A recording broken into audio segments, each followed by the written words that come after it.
As more Catholic bishops challenge Pope Francis's teaching on marriage and family, some are defending Amoris Laetitia against its critics. Are we any closer to clarity? Canon lawyer and member of the Papal Posse, Father GERALD MURRAY, is here to give us his analysis and answer his critics. And later, it's the U.S. Catholic Bishops' National Migration Week. We'll debate immigration policy and that DACA deal. The world over begins right now.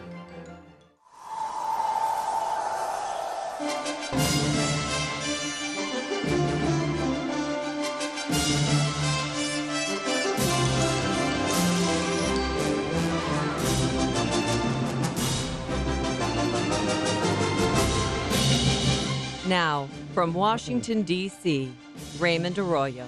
A warm welcome to all of you joining us in the United States and the world over. Father GERALD MURRAY, Kevin Appleby, and Andrew Arthur are all straight ahead. I'll also have a special commentary at the end of the show, a historical one. Stay for that. You can tweet me at Raymond Arroyo. I'll be live tweeting throughout the program, or you can email us at worldover@ewtn.com. Let's get right to it. Amoris Laetitia is in the headlines again, as two more prelates have signed on to the statement entitled Profession of Immutable Truths About Sacramental Marriage. The statement was released in response to the Vatican's official publication of Pope Francis's interpretation of Amoris Laetitia, that civilly remarried Catholics who are divorced can receive Holy Communion, in some cases without an annulment. Latvian Cardinal Jānis Pūģāts and Bishop Andreas Luan of Austria were the latest to add their names to the statement. Originally penned by three Kazakh bishops, the statement asserts that the Pope's commentary on his exhortation is alien to the Church's faith and tradition, that it's causing rampant confusion, and that it will spread a plague of divorce.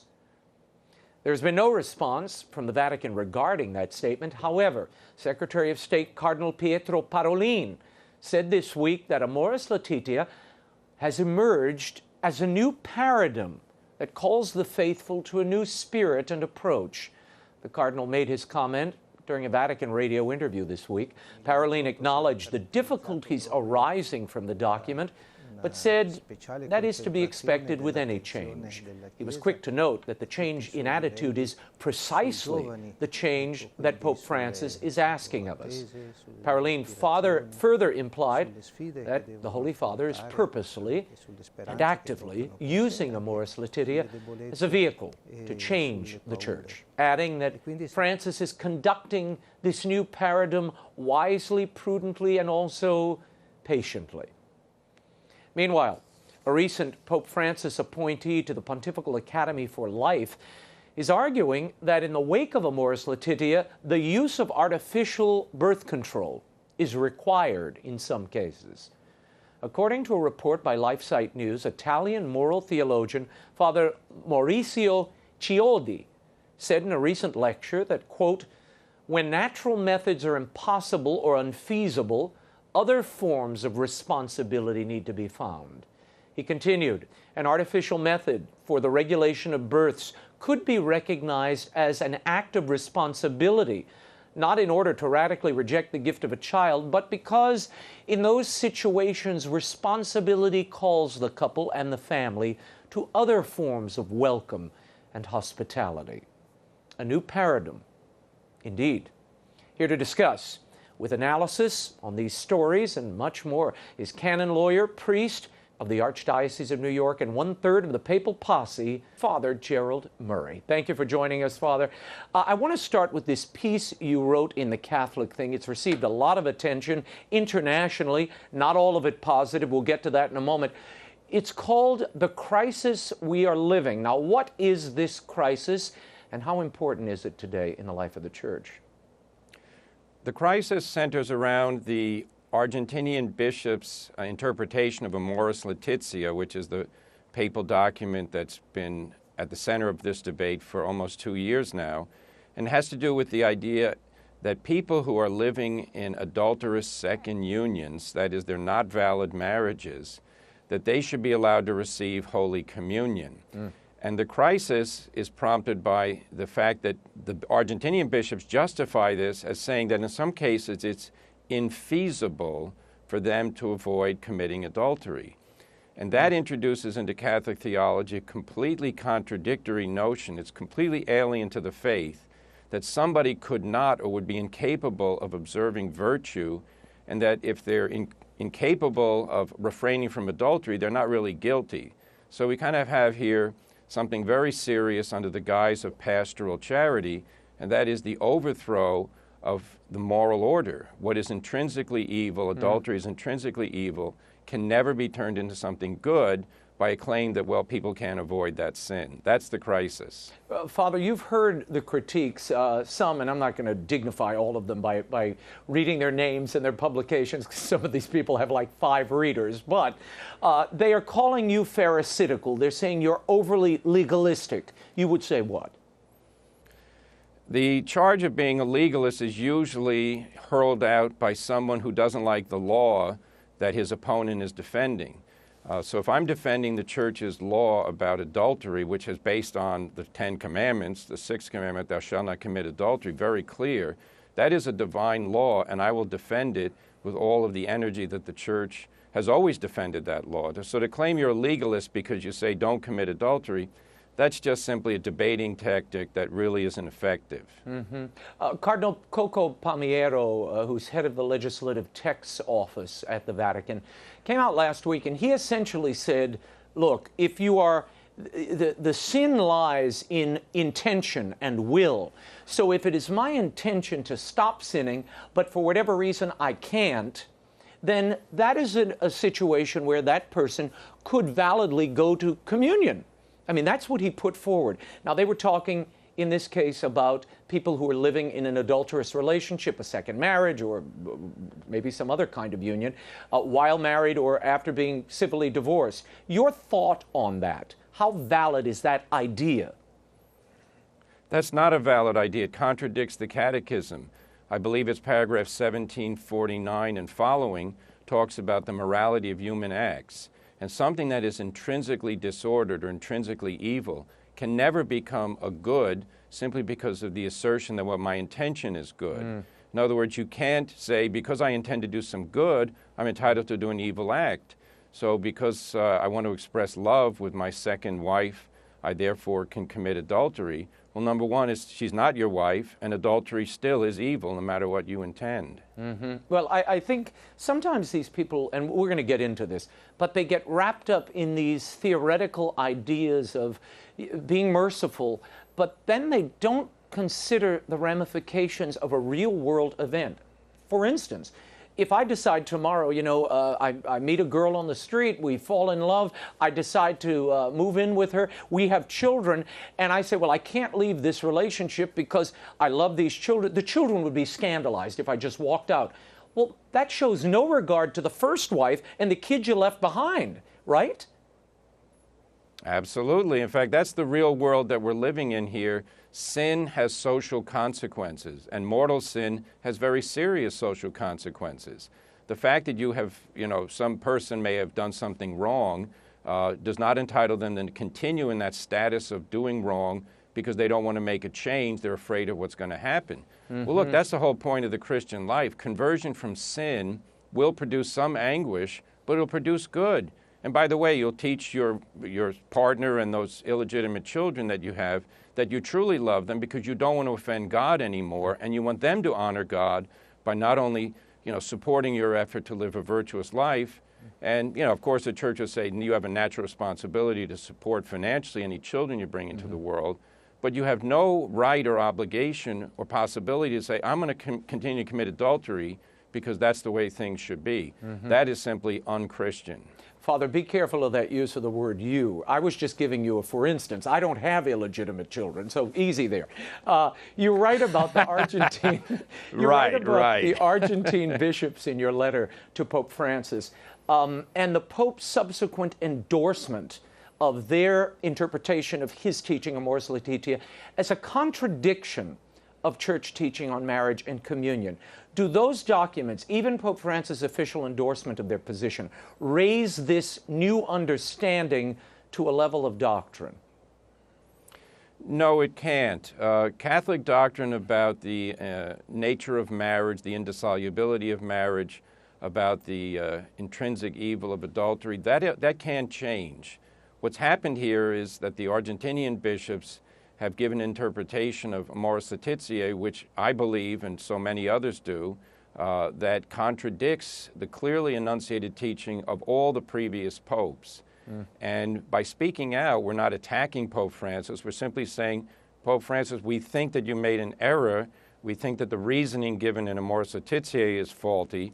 And we think that these bishops, by saying that it's sometimes infeasible for people to observe the sixth commandment, is teaching something that is contrary to the gospel and should be withdrawn. So the effort here is not a personal attack on the Pope. The effort is to remind the Pope, we think, that he needs to look again at what his predecessors said and try and square that. And indeed, my hope and prayer is that Amoris Laetitia chapter 8 would be withdrawn, because I think it's causing huge problems in the life of the Church. Cardinal Secretary of State Parolin, as you heard in our story earlier, is calling Amoris Laetitia a new paradigm in the Church, requiring a new spirit. What is he saying there?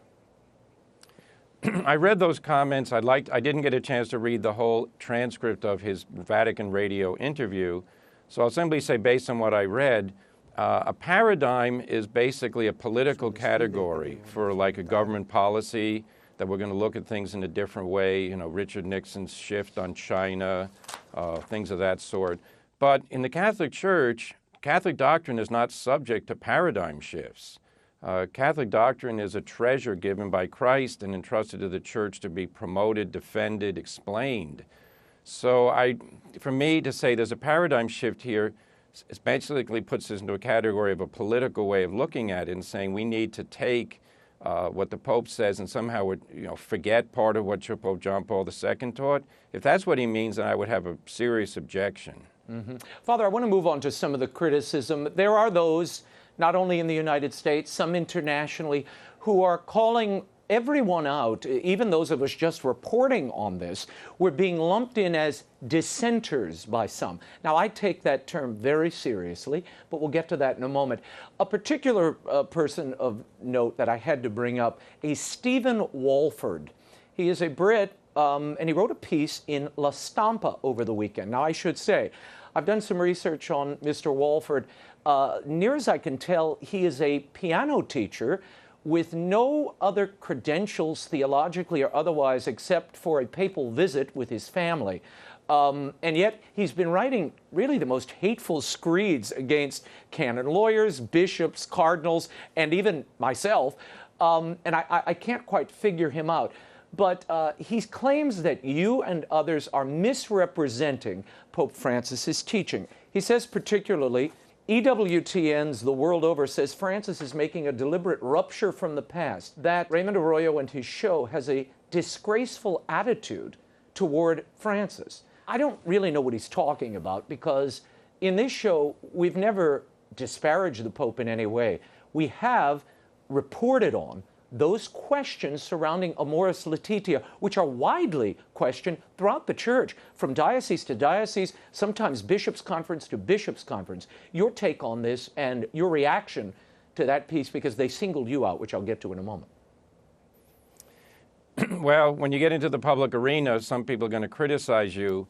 What I look at is the substance of what they say, and essentially he uses pejorative adjectives to put down people he disagrees with. And for me, that's not an argument. That's just using slam words to try and make you be quiet. Now, as regards what does it mean to be loyal to the Pope and to be a dissenter, you know, we're all loyal to Catholic teaching. And Catholic teaching is not a mystery in the sense it's not unknown. It's been clearly explicated over the centuries.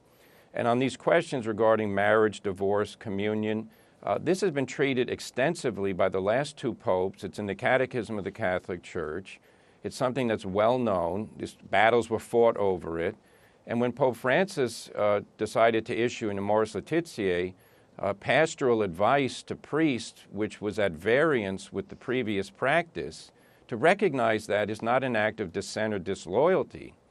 It's actually just a use of intelligence and a desire to kind of reconcile what was said in the past with what's said now.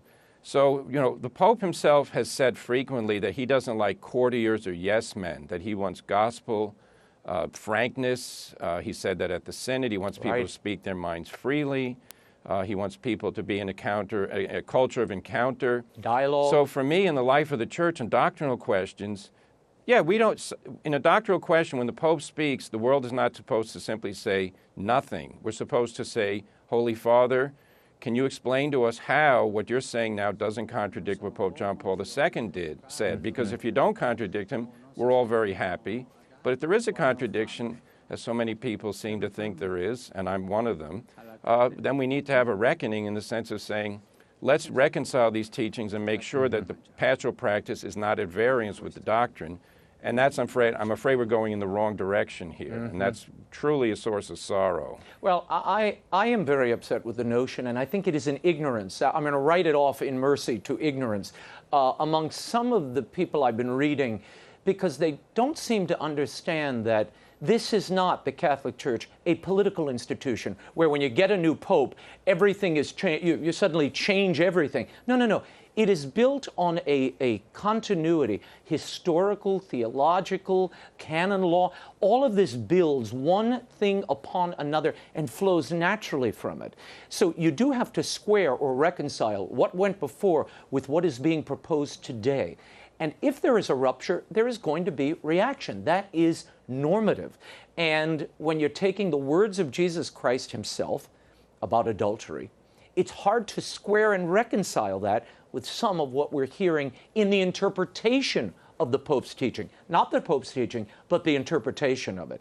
Now, I want to pull this out of Mr. Walford's column from La Stampa. And again, I don't quite know his qualifications, but I'm not going to get into that right now. And I'm not going to descend into pejoratives either, though I have a few I could hurl, but I'm not going to do that. He says here about you, Father Jerry, Father Gerald Murray, a canon lawyer from the Archdiocese of New York, stated on the 28th 2017 edition of The World Over, that adultery is always a mortal sin. We cannot go by moral theology which minimizes the gravity of that offense. Father Murray either doesn't know what is taught in the Catechism, Veritatis Splendor, and various documents of the CDF, or he is choosing to ignore them, creating a false magisterium that rejects the authentic magisterium in relation to moral theology. And he goes on. Your reaction, Father?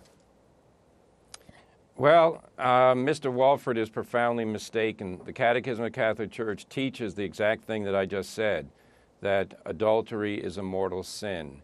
And there are no exceptions. There are no categories of adultery that can be engaged in as acts of virtue. So he's wrong. This is part of the crisis in the Church where people somehow think that based on Amoris Laetitia and its subsequent interpretation by different bishop conferences, that suddenly Catholic teaching has changed and that adultery can be a good thing for some people. That's just plain wrong. I'm sorry that he's saying that, and basically I'd encourage him to go back and look precisely at the Catechism and the teachings that he cites. John Paul II would be horrified if someone came along and said, you know, Holy Father, I read your documents and I think, gee, isn't it nice that some people can now call themselves Catholic and defend adultery in some cases? That's simply not possible. Mm-hmm. I want to move on. A group of Cossack bishops this past week, led by Bishop Athanasius Schneider, issued a document reaffirming their understanding of sacred marriage, holy matrimony, the implications of it, and it seemed to be a critique, or at least a stand against some of these interpretations in Amoris Laetitia or the subsequent teachings we've been hearing.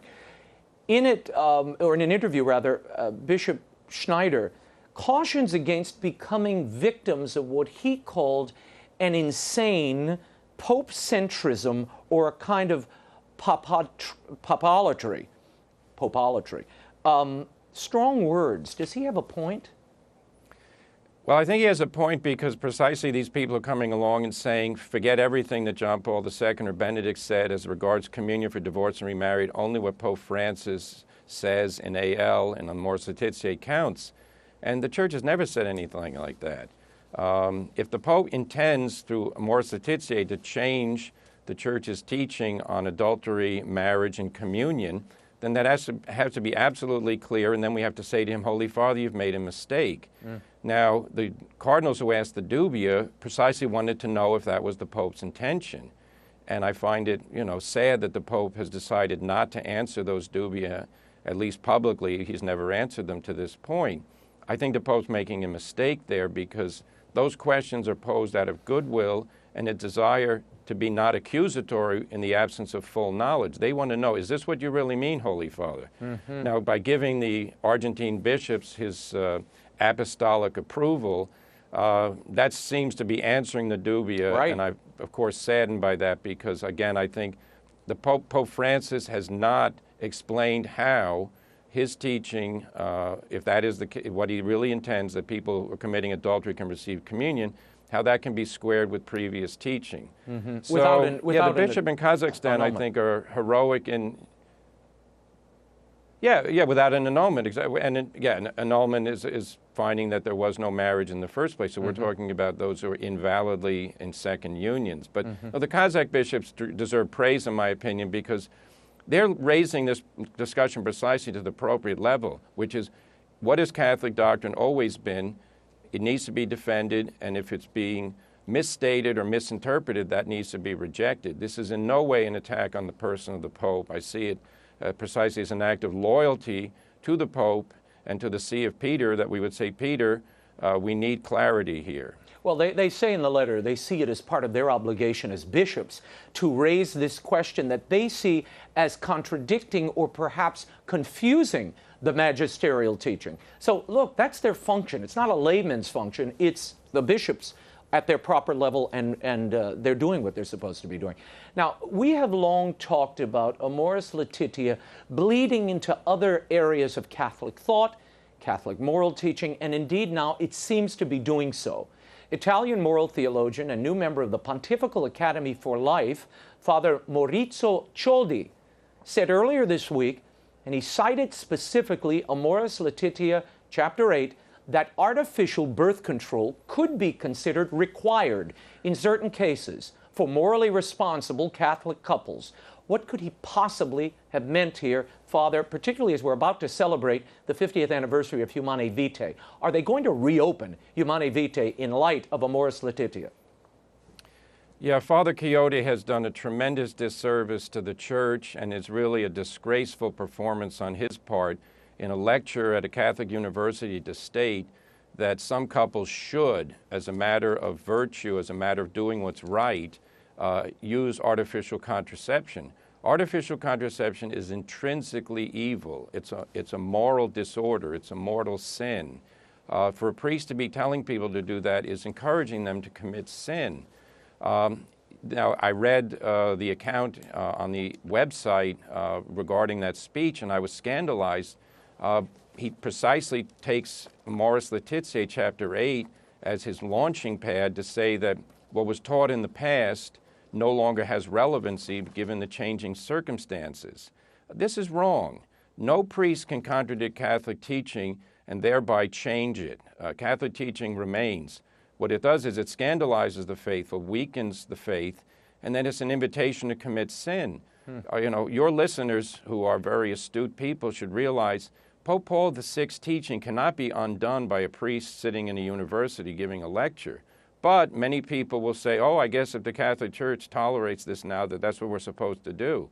Father Chiodi's speech should be rejected by the Holy See with great vehemence because it's undermining what Pope Francis called a heroic act by Paul VI in issuing Humanae Vitae. So very, very sad, but unfortunately, as you pointed out, people were predicting that confusion over divorce and remarriage would lead to confusion over other topics. Yeah, well, that's what I mean. When you begin to pull out the thread of one piece of moral teaching, it does have consequences, even unforeseen ones. So I see this as a natural outgrowth. I mean, if you're going to say you can be in an adulterous relationship and without annulment, without real full contrition or public contrition, you can just go off and go to communion because you intend to end this relationship at some point. You feel you're a good person and you're contributing to something good.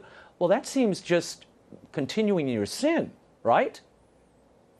It is. Look, the ends don't justify the means. The circumstances don't change the morality of a human act.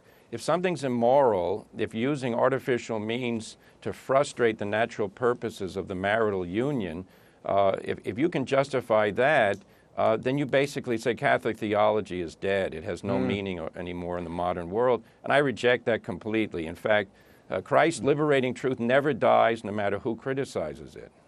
Father Jerry Murray, before I let you go, very quickly, in Germany, a deputy chair of the German Bishops' Conference was quoted as calling for the blessing of some same-sex unions.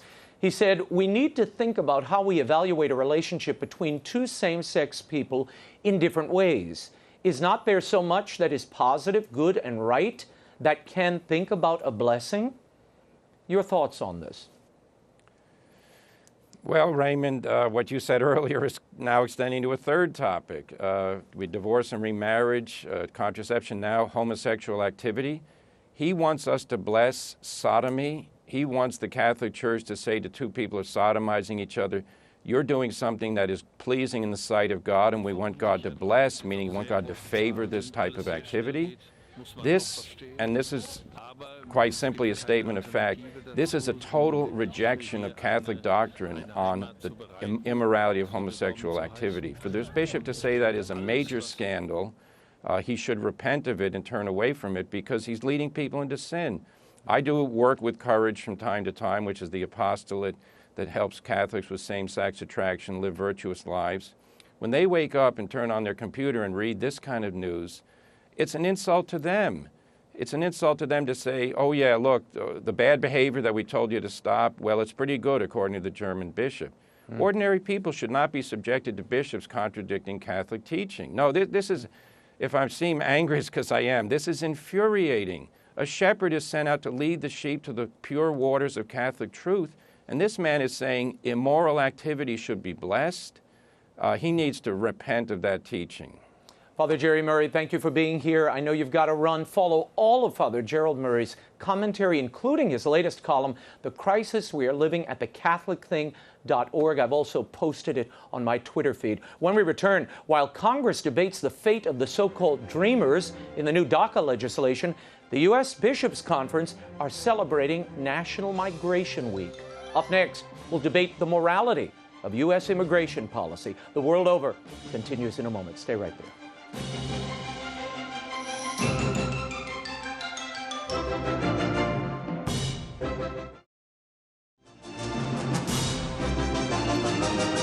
Now, once again, Raymond Arroyo. Welcome back to The World Over. Here's the latest news on immigration and migration. Capitol Hill Democrats and Republicans are searching for a breakthrough on immigration after President Donald Trump jump-started talks at the White House on Tuesday. At the top of the list, a legislative fix for DACA, the Obama-era directive that protected some 800,000 illegal immigrant minors from deportation. President Trump encouraged Congress to get a deal done and said the deal should be a bipartisan bill of love. So I'm appealing to everyone in the room to put the country before a party and to sit down and negotiate and to compromise. I think it's very important. You're talking about 800,000 people, and you're talking about lots of other people are also affected, including people that live in our country. That's from the security standpoint. Besides DACA, lawmakers have agreed to constrain the immediate immigration negotiations to securing the border, family-based chain migration, and the visa lottery system. The White House has since said that there will not be a DACA deal unless there's also funding for Trump's long-promised wall on the southern border. And he just rejected today a bipartisan deal. So they're back to the drawing boards. Meanwhile, President Trump is rueing the decision of a federal judge who temporarily blocked the administration's decision to end DACA. U.S. District Judge William Alsup of the Ninth Circuit Court of Appeals granted a request by California and other plaintiffs while their lawsuits play out. Trump took a shot at the court on Twitter, saying the decision shows how broken and unfair our court system is. The opposing side in a case such as DACA always runs to the Ninth Circuit and almost always wins before being reversed by higher courts, end quote. DACA is set to expire in March, pending court actions. And migration policy was not lost in Pope Francis's wide-ranging foreign policy speech to diplomats at the Vatican on Monday. He warned against rhetoric about migrants and migration that only stir up primal fears, and he said that the freedom of movement to leave one's homeland and to return is a fundamental human right. More broadly, the Pope decried that many fundamental rights continue to be violated, first among them, the rights to life, liberty, and personal security. He said that war, violence, and abortion all infringe on these rights. The Pope touched on hot spots around the world, and no controversial policy was spared in his nearly hour-long address. The Pope urged the rebuilding of trust on the Korean Peninsula and in Syria. He called for serious efforts for nuclear disarmament, respecting commitments made in Paris, their agreement on global warming, and an effort to help all refugees, particularly Christians, to return to their homeland. Here to discuss immigration policy and the Catholic response is the Senior Director of International Migration Policy at the Center for Migration Studies and former USCCB Director of Migration Policy, Kevin Appleby.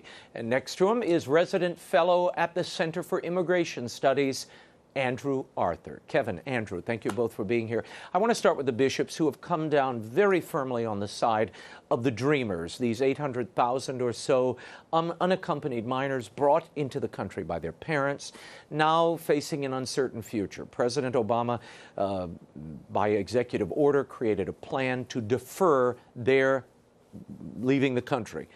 President Trump overturned that, but gave Congress 6 months to come up with a legislative fix. Now we read this from Bishop Vasquez. He writes, "As a nation, we have a moral and humanitarian obligation to dreamers." Do we have an obligation to dreamers or to the citizens of the country that these people serve? Kevin Appleby.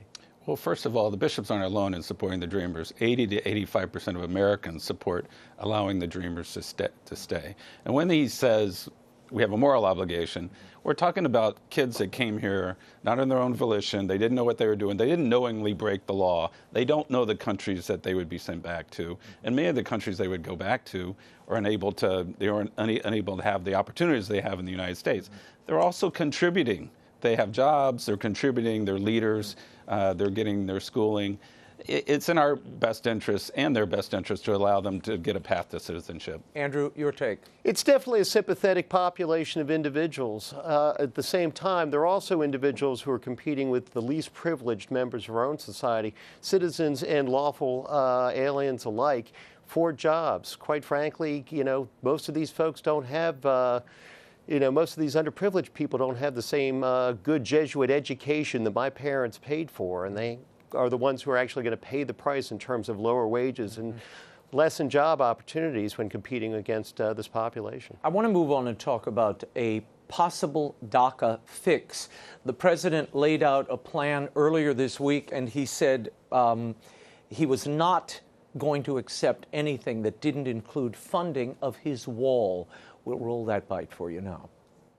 I really believe they're going to come up with a solution to the DACA problem, which has been going on for a long time, and maybe beyond that, immigration as a whole. But any solution has to include the wall, because without the wall, it all doesn't work. Your reaction, Kevin Appleby. Well, first of all, the president is holding these kids hostage over a border wall, which probably won't ever be built.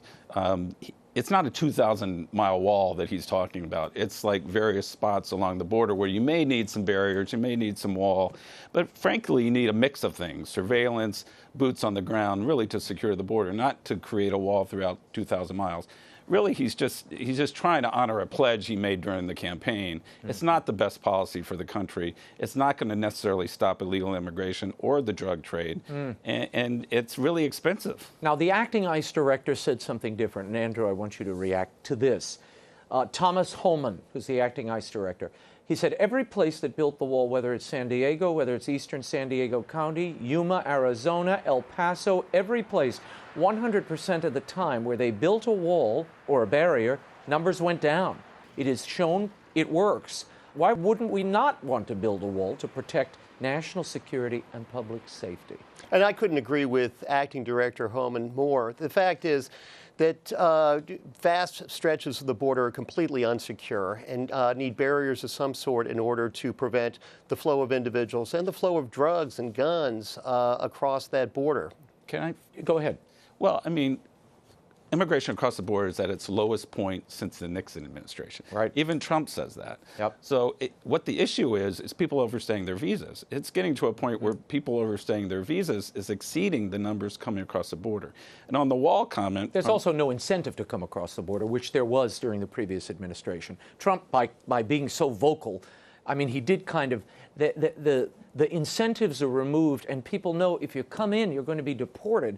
So there's perhaps not the incentive or the willingness to go across the border. Well, if the fact is that a large number of the individuals who get caught entering the United States illegally across the border in the United States apply for credible fear. They assert that they have a fear that they're going to be harmed if they're sent back to their home country. And the fact is that the vast majority of those individuals are actually found to have credible fear. Under the previous administration, they were released. And quite frankly, we just don't have the detention space right now to hold them either. So a lot of them are still being released. Andrew's talking about the Central American crisis, right, which is really a shift in what's not just Central America, but it's people from other countries. That's where people are coming from, children and families predominantly through Central America. Let's talk for a moment about the other part of this. The president, in rejecting, and it appears, Dick Durbin just came out and said it looks like the president has rejected the bipartisan agreement. Jeff Flake and others were part of that. Certainly no friends of the president, and they don't agree with him on this policy. But the president personally rejected whatever bipartisan deal they came forward with. A piece of that is ending chain migration. Now, a lot of people may be unclear about what chain migration is. How many people are we talking about? Why is this such a burning issue for the president and a non-negotiable for any DACA deal for him? We determined that between 1981, we at the Center for Immigration Studies determined that between 1981 and 2016, approximately 61% of all immigrants to the United States came through chain migration. These aren't individuals who came to the United States because they had skills that the United States needed or because they brought some particular ability that would help to grow our economy and our society. Rather, they came because of who they were related to, which is an odd way to determine who gets to share in the blessings of our liberties. Well, the argument would be you need it for family unity. Right. I mean, this is something that the bishops and the Catholic community should easily defend, family-based immigration. It's not chain migration. It's what they want to do is ban families from coming in. And families... Well, extended families. I think they're not worried about an adult the immediate child, family. Is it extended family member? Well, a parent, is it extended No, family? but nephews, cousins, Brothers and sisters, adults? Nephews and cousins aren't in the family-based immigration. That's a myth. And brothers and sisters and parents, those are immediate family members too. So, I mean, we got to get to what's really happening here. Families are economic actors too. Go into any strip mall in this country, you're going to find a business run by an immigrant family. They're contributors, you know, and they also they also take care of their members, keeping them off government programs, et cetera, and they protect them. You wanted to say what, Andrew? Well, the fact is that you can, in fact, immigrate your nephew to the United States because if your brother gets a family fourth visa, he can bring his child along with him. If your sister does, she can bring her child along with her too. And that, quite frankly, that's the chain migration that grows. We're not talking about citizenship in the United States. A lawful permanent residence in the United States is one of the most precious commodities in the world, and certainly one of the most precious commodities that we can give. And we should be selective about who we should give it to. We should give it to individuals who have the skills and abilities to succeed in this country and to grow our economy, grow our society. Should there be a limit on the number of people that the United States accepts legally into the country each year? There is. I mean, there's about 900,000 green cards given out a year, depending on the categories. We can debate whether that's too much or too little. Senator Cotton wants to cut it to 500,000. Right. That's something we can debate on the merits or not. Immigration has been a positive for this country over several decades. We're the strongest economy in the world. We need all levels of workers, not just high-skilled workers. We're not Canada. We're not Australia. We're the largest economy in the world, and we need skilled workers of all skill levels. And if we cut off the low-skilled workers, we're going to have shortages in 20, 30 years. Archbishop Negri, who is an Italian bishop, he gave an interview this week to Italian media, and he said uncontrolled immigration leads to crushing and extermination of our society. He went on to say, the movement seeks to normalize mass immigration because this serves the great globalized economy, one of whose objectives is to create a low-paid immigrant workforce. Isn't that a bad argument? Isn't that an argument against throwing the doors open to anyone who wants to come? Because you're forcing these people into low-paid jobs, and that is what, frankly, a lot of big business folks want. Well, it's a myth. It's a myth that the Catholic teaching is open borders. The Catholic teaching is the sovereign has the right to control his border. Right. But we also need to look at the countries that they're coming from and try to help them so that people can stay in their country and support their families in dignity. It's called root causes. And the Pope says that every time he makes a migration statement, he talks about root causes. Yeah, it's not a quick fix, especially for Washington time, but it's the ultimate solution over time to stop illegal immigration. Andrew Arthur, you want to say what? Well, we need to make sure that we don't accept so many people that they can't be assimilated. And we also need to make sure that we don't accept so many people that it lowers the wages and working conditions of the most vulnerable workers in the United States. It's absolutely critical. Do you believe that, we talked about it a moment ago, that, and I keep seeing messages here, the wall is still a non-negotiable for the president on any DACA deal. What are the probabilities that it might be built and fully funded? I'll start with you, Kevin Appleby. Well, I mean, he's talking about 700 miles now. It's a third of the border. That's not the whole border. He'll get something he can claim victory on. You know, I got my border wall. But in reality, it's going to be some in border enhancements, but other types of technology surveillance that he'll get. He's not going to get a 2,000-mile wall. He won't get a 900-mile wall. He might get some wall in certain places, but I don't see him getting a full wall out of this. Andrew? I'm old enough that I was one of the staffers who helped to write the 2006 Secure Fence Act, which was a bipartisan bill. It used to be that once upon a time there were individuals in both parties who understood that we needed to have barriers in order to prevent the movement of human beings. I mean, smugglers are horrible people and do bad things to individuals. We want to prevent that flow of we want to provide disincentives for people to trust themselves to smugglers because they're bad people. We also need to block the flow of drugs across that border. And quite frankly, we're not just talking about people, we're talking about all kinds of bad things for the United States. Heroin comes from Mexico predominantly to the United States, and quite frankly, stopping the flow of heroin is the best thing that we can do, the greatest health care issue that we can do, improvement that we can do in the United States today. Kevin? Drugs come through ports of entry. I mean, they're hidden through ports of entry. And experts say that all the time. The other thing is we need to look at the workplace. I mean, we can talk about the border till we're blue in the face, but if we allow employers to hire undocumented persons, you're going to have that pull factor, and you need to provide legal pathways so that people can come in legally and fill these jobs. So would you be supportive of the 100 7-Elevens that were raided this week by the Trump administration to check and verify that all the people there had indeed citizenship or a right to work here? I would, if it was done in a comprehensive bill that brings people out of the shadows and creates pathways for people to come legally to work, and they can go home. They can go home, but the system's so broken right now. Yeah, but you don't really need. We don't need a comprehensive bill. There's already statutes on the books that he's enforcing now. Absolutely, and quite frankly, we have E-Verify, which is a system by which we can verify the employment eligibility of individuals who are looking for employment in the United States. We didn't have this back in 1986 when employer sanctions took place. We have it today. It should be made mandatory in any bill. Kevin Appleby, you talked a moment ago about the Catholic teaching being that the sovereign or the state has the right to regulate who comes, who goes, the numbers, but they do have an obligation to welcome people who are there, to not ostracize them, to not belittle them as people. And as the Pope said in his New Year's Day address, the person and persons is what we always have to keep in mind. Not illegals or a group of people, but persons, and regard them as such.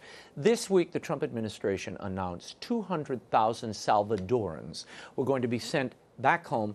I will read you the statement of Archbishop Gomez of Los Angeles and get both of you to react. He wrote, "We were struck this morning by news that our government was ending a vital program, temporary protective status, which has been helping more than 200,000 refugees who came to this country fleeing violence and instability in El Salvador, including some 49,000 living in California. As the U.S. bishops and other religious leaders stated last month in a letter to the acting director of Homeland Security, the country suffers from widespread housing shortages, lack of access to clean water, disease, and food insecurity as a result of the 2001 earthquakes and subsequent natural disasters. Do you support that action? The president saying to these 200,000 Salvadorans, time for you to go. The T in TPS is temporary. It's intended to be a temporary move that protects individuals in a short term. The earthquake took place in 2001. According to the CIA fact book, El Salvador has the 4th largest economy in the region today. Quite frankly, El Salvador is able to take back those individuals, and it is a temporary measure. Here's the bigger issue, though. When you have TPS that extends for 2 decades, it's going to make it less likely for any administration, Republican or Democrat, to extend temporary protected status to another population because there's going to be political pressure to allow those individuals to remain indefinitely. When we make temporary protected status temporary, we're more likely to extend it in appropriate situations. What would you say to that? That this was temporary. It's been 17 years, and some of these people were fleeing the other earthquake back in the 90s. So they've been here for 20 plus years. Oh, yeah. They're well integrated in the country. 88% are in the workforce. They have 192,000 U.S. citizen children. They're embedded in our society. And now we're saying to them, after we've told them, both administrations, Republican and Democrat, we're going to allow you to stay here. And now we're pulling the rug out from them. They have to take their kids out of school. They have to sell their houses. They have to go back to an extremely dangerous country, top 5 in murder rates, cannot receive 200,000 Salvadorans easily into their economy. They don't barely have an economy. It's a lose-lose decision because we lose their contributions. El Salvador loses their remittances. And El Salvador is a basket case as it is. It was the wrong decision. Well, they have 19 months to do this, and they can get in line in the immigration line and file for green cards in the United States, right? If they have basis for it. But a lot of them won't have that basis for it, either a marriage, employment type basis that they can do that, unless there's some other program. What do you say to Andrew's argument, though, that it was a temporary protective status responding to a crisis? That crisis has now passed, and if it hasn't, the United States can't continue having people who aren't citizens. A statute allows you to look at conditions in the country presently, and the conditions in the country do not warrant being 200,000 people being returned. Andrew, quickly. You could extend TPS for the reasons that TPS could be granted, and quite frankly, coffee rust, too much rain, too little rain are not actually on that list of... Gang violence.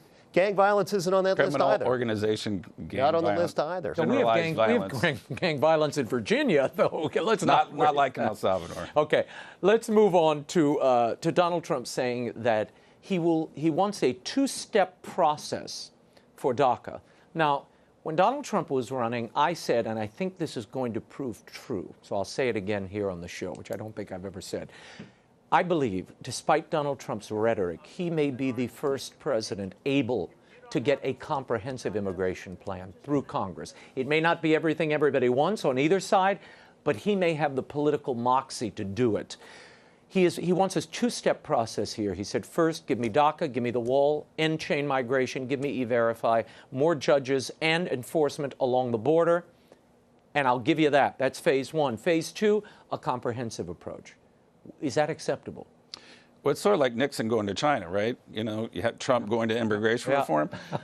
I mean, the first phase needs to be a DACA fix. He's throwing in a lot of different things that really should be involved in phase 2. Chain migration, if you want to call it that, diversity visa, legalization of the whole undocumented. Yeah, but he has the leverage now. He needs the leverage to do those things. Well, he won't have it he later. doesn't have the leverage because he's got a budget deal he's got to cut, and the Democrats, he needs Democratic votes. So they have to get a deal done where DACA's done, and they could maybe do some border enhancements for phase 1. And let's talk about the whole rest of the bundle of issues in a comprehensive debate. Andrew?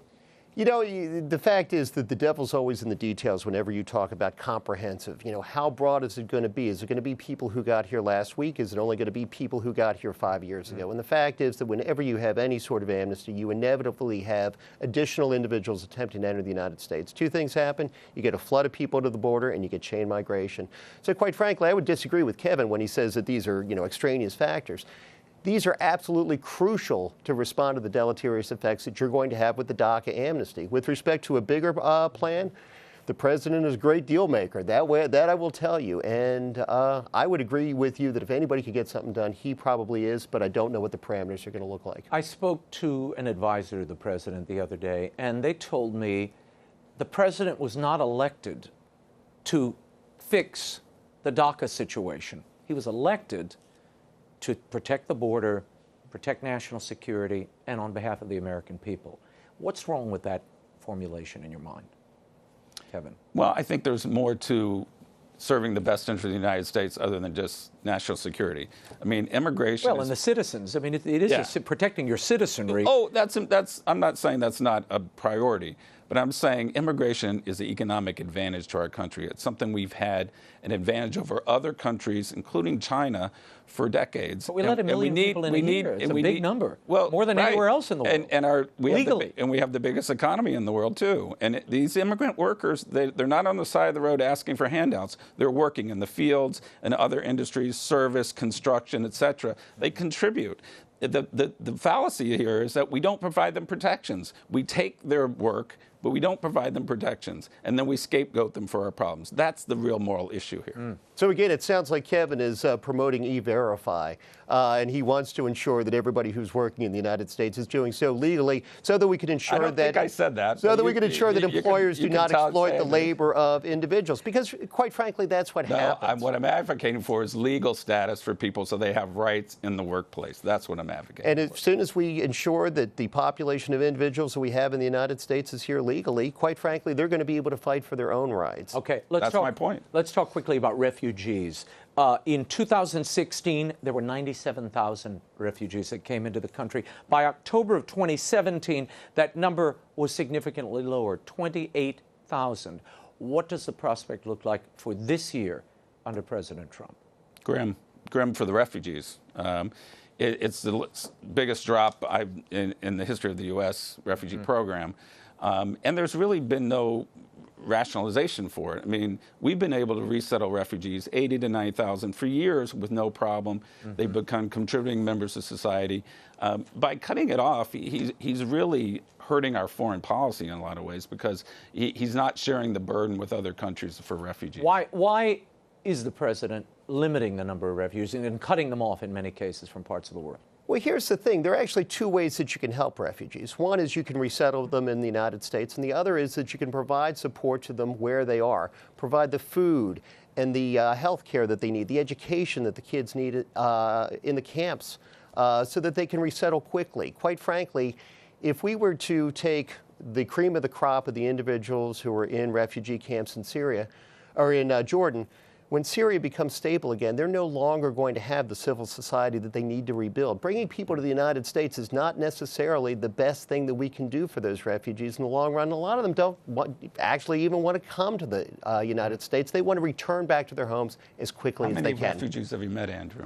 I've actually met quite a few. I've worked in this area for 24 years. In refugee camps? Really? Not in refugee camps, but no. Well, I've been to refugee camps, and I've talked to refugees, and they're desperate people. You know, they can't go back to where they're from. They're going to get killed, and they can't stay where they are because the countries there can't support them. Well, Lebanon, I was just in Lebanon. Okay. 4.5 million people in their population, 1.5 million refugees. Right. Can you imagine that? What that would be in the U.S.? It'd be like, 50 million people we're accepting, and we're only talking about 70 to 80,000. It's not proportionally not a high rate. But when you look at the amount of money that it takes to resettle someone in the United States compared to the amount of money that we can send to a region in order to help support these Neither people. of you have mentioned Trump's justification, though. His stated justification is we need to vet these people because we're concerned about who or what they might be. That's not totally unfounded, Kevin, given the Tsarnaev brothers and the other people we've seen. They may have ill intent. Not all of them, and I do think it's a misnomer to say all of these refugees are dangers to the United States. But coming from certain regions, there might be a possibility that they're radicalized or more prone to. I'm just saying that because of their religious and the most vetted cultural background. entrance into this country by far. They go through 12, 13 background checks. You go to JFK, you got people come in every day that don't go through the background checks. So let's look at this in some context. I would strongly disagree. If Kevin knows more about refugee camps than I do, I know more about vetting than he does. I was the former acting head of the National Security Law Division at the former INS, and I know what it takes to vet individuals to come to the United States. And are they properly vetted? No. And quite frankly, we need more vetting, and we need to improve the vetting of the individuals. We need better intelligence. 2 years it takes some of these people. What do you, I don't know. I mean, Absolutely, they go through a pretty strenuous process. 2 years is a long administrative process, but it's not a long vetting process because vetting is only a very small part of that. Okay, I got to move on to this. It's critical. Kevin, you and I know the United States Conference of Catholic Bishops, a big chunk of what it does with the Migration and Refugee Office that you were a part of for so many years. It's a critical job that the conference has provided to the country, and $91 million of grants annually to do that job. We also know that a lot of that money administratively helps keep the USCCB afloat. What happens? Because we have such a low number of refugees, you're not resettling or bringing into American society the number you once were. What does that do to the USCCB, just as a financial matter? Well, I don't know the details of the financial planning or matters of the USCCB. A lot of that money gets passed through to the diocese to help. Right. And, you know, it's like an accordion. You know, if the numbers are low, then the staff goes down. If it's high, then the staff will increase a little bit, only to provide the services. How it impacts the USCCB as a whole, you got to talk to them. Yeah. But it's a big hit for them. $500 and something million over 9 years. That's a big chunk to suddenly vanish, and certainly a bit of that went to administration. Would have to. I would think some of it does. I would think the solution here is to take that part of the operations and make it a separate entity, like Catholic Charities or like Catholic Relief Services. That way, you can ensure that, you know, it's separate, and the USCCB has the pastoral function and the operational function is separate. Final question. There are 100 Iranian Christians who have been awaiting refugee status in the United States. They've been in Vienna. Nina Shea, who's been on the show many times, said these people are essentially facing a death sentence. This is a situation where you send them back to Iran, they're gone because of the volatile situation on the ground. Isn't it incumbent upon the administration to at least look at these situations, particularly with Christian refugees that we heard so much about during the campaign, and yet they're being lumped in as Syrians or Iranians or whatever part of the country is on the travel ban? Is that a blind spot and a problem in your mind? Proper vetting is important for every individual that we bring to the United States, regardless of whether they're Christian or Muslim, Buddhist or Hindu. So quite frankly, if additional time is needed for vetting is necessary. And if they're in Vienna, they're out of harm's way. And well, they're going to be sent back soon. They're going to be they're out of time. President Trump campaigned on the fact that he wanted to bring more Christians in. He appealed to Catholics on that. He's not doing that. He's going to have 15,000, 20,000 refugees this year. That impacts Christians as much as it does Muslims. And the Christians are still in danger, and he's not doing anything about it. So I would suggest to Catholics that are watching the show, appeal to President Trump, say, bring refugees in who are Christians as well, because they're persecuted as well, and that's what we wanted you to do, and you're not doing it. But we already saw in the travel order that there were attacks on the president for saying that we need to bring in more Christians. So quite frankly, the courts they turned it into a religious test. Exactly. Yeah. And although, quite frankly, as Kevin will tell you, asylum to some degree has a religious test that's associated with it. All of the refugees, Muslim and Christian, have the same fear and same persecution. That's what determines who comes in, primarily. A refugee who's a Christian is just as deserved as a Muslim who's a Christian. But as I said, he promised to bring in more refugees who are Christians, and he's not doing it. Well, I would make the argument those Christians are under more persecution because they're getting slammed by more sides, and that doesn't always apply to the I'm not going to quibble with you over that. We won't get into that. Very good. Gentlemen, thank you for the discussion. Now I want to hear from you. What do you think of all this? I'm on Twitter at Raymond Arroyo, or you can email me at worldover@ewtn.com, but I do read Twitter faster. Before we go, let's cut to the chase.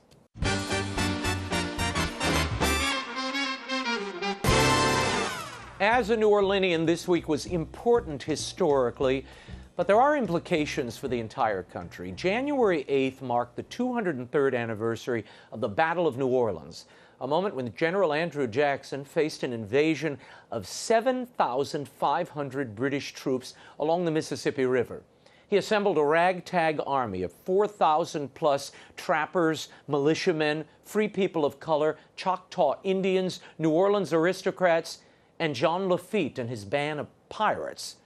It was a motley crew, and they were vastly outnumbered. The night before the battle, the Ursuline nuns of New Orleans and the citizens prayed to Our Lady of Prompt Succor for victory, and that American lives would be spared. The superior of the Ursulines vowed that if their prayer was answered, a Mass of Thanksgiving would be offered to Our Lady of Prompt Succor each January 8th. Well, on the 8th, word arrived that Jackson was victorious. The British suffered 2,000 casualties, the Americans only 8, with 58 fighters wounded or injured. It was a miracle that General Jackson himself would acknowledge. Not only had New Orleans been saved, but the country. Jackson would attend the Mass of Thanksgiving a few days after the battle, and he thanked the Ursulines for their prayers personally. This past week, I attended the 203rd Mass of Thanksgiving for the Battle of New Orleans. New Orleans is now 300 years old, and on this tricentenary, it's important to recall, no matter how the odds are stacked against you, unity and prayer can achieve great things. That is all the time we have for now. Until next week, the show continues on Facebook and Twitter. Like me on Facebook, follow me on Twitter. The links are at RaymondArroyo.com. Be sure to join us next week on behalf of the staff and crew of EWTN News. Thanks for watching. I'm Raymond Arroyo from Washington, D.C. Bye now.